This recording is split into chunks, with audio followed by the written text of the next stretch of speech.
I never saw a wild thing sorry for itself.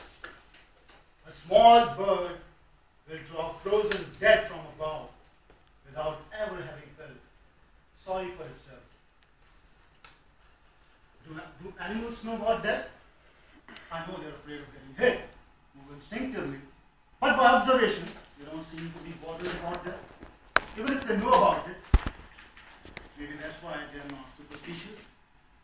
I was 5 years old when I first came to know about the concept of death. I could not believe. What? I'm going to die? Oh boy. I went into depression. I was literally crying for a week. And I figured out that everyone older than me, including my parents, is going to die before me. How am I going to handle that? I'll be all by myself in this world. Well, I have had many heartaches and I have been depressed from time to time. But that depression was like the big depression of 1929. That was when I was very young, and a lot of water has flown down there ever since then. I've grown up, become mature, but I hope so. And I have made peace with the fact that I'm going to die. Nobody wants to die. Nobody. Well, there are some, but generally speaking, people don't want to die. But the time is limited, and the clock is ticking. The death process is always running on the taskbar. By the end of my speech, everyone will be 7 minutes closer to their death. I'm not ruling out the possibility of you dying within 7 minutes. I can bore you to death. But it's okay, death. Maybe it's the only thing common to everyone sitting in this room. And the only thing absolutely sure about our future. The future that we keep worrying about. Saving for the future, learning for the future. Planning and working hard for the future. I want a better future. But the future is we're all going to die. Maybe not together, unless the building collapses or a meteoroid comes crashing down. But it's okay, dying. Besides, I'm not very happy with life. The more I think about it, the more I get convinced that it's really pathetic. Everything that I had thought of as a kid about this world has turned out to be complete disappointment. Now it seems as if I'm sanguinely swallowing a slow suicide. And I think about a question by Robert Frost. A voice says, look me in the stars and tell me truly, man of earth, if all the soul and body scars were not too much to pay for birth. Hey, I'm not trying to romanticize death, but life isn't that important as it is made out to be, and it's certainly not a gift or a good. You must have heard this. Life is a gift and you must make the most of it. Oh yeah, just shut up.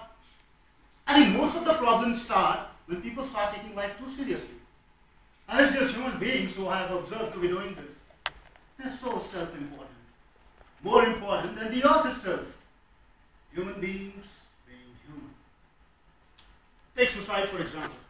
Another of those special activities engaged in only by human beings, the superior species. Contrary to what most people think, I believe suicide is not committed by people who are fed up of life. I believe suicide is committed by people who are too serious about life and take themselves and their life as too important. If I get a failure somewhere, I just look at these successful people and say, hey, you're going to die anyway. This taking your life seriously, if it also leads to the fear of death, and this fear of death is what I believe made primitive people to come up with the soul theory. Only the body dies, the soul remains. And people being scared of death, oh well, it's all right, it's not that bad. The body will be gone, at least I will survive. And for sheltering those surviving souls, they came up with the concept of heaven and hell. You know where heaven and hell is located? It's in the virtual memory of your brain. We are so scared of death that we do not even want to talk about it. Don't talk about death, something bad might happen. Some people are really stupid. Not only that, we do not even call it death or dying. We use euphemisms. Lost her. Passed away. Breath is lost. Left us all. No longer with us. Expired. Living for the heavenly abode and whatnot. And strangely, sometimes we use it as the ultimate thing that can be done for something or someone. Are you willing to die for your country? Okay, But will this be my country after I die? Another one. Oh, my spirit, I can die for you, which I say no problem. You can die for her, I will live for her. You know what I think? I think we're part of a much bigger order. This universe is about 14 billion years old. And we do not know for how much time it's going to be there. In comparison, human lifespan is what? 70, 80, 90, or maybe 100. The nature through the process of evolution is on an endless mission to change and improve as per what she desires. Yes, as per what she desires. The nature sees death as one form of matter getting converted into another. Monkeys will keep getting born and keep dying. We are all part of nature's grand experiment. Look around you.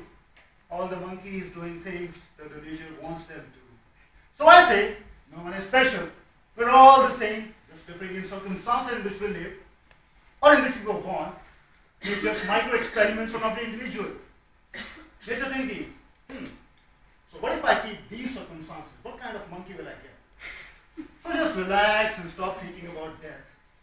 I hope I don't die today.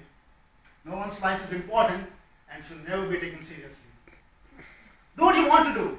Enjoy your life. Always not a rule. Only if you feel like enjoying it. Thanks for listening and happy dying.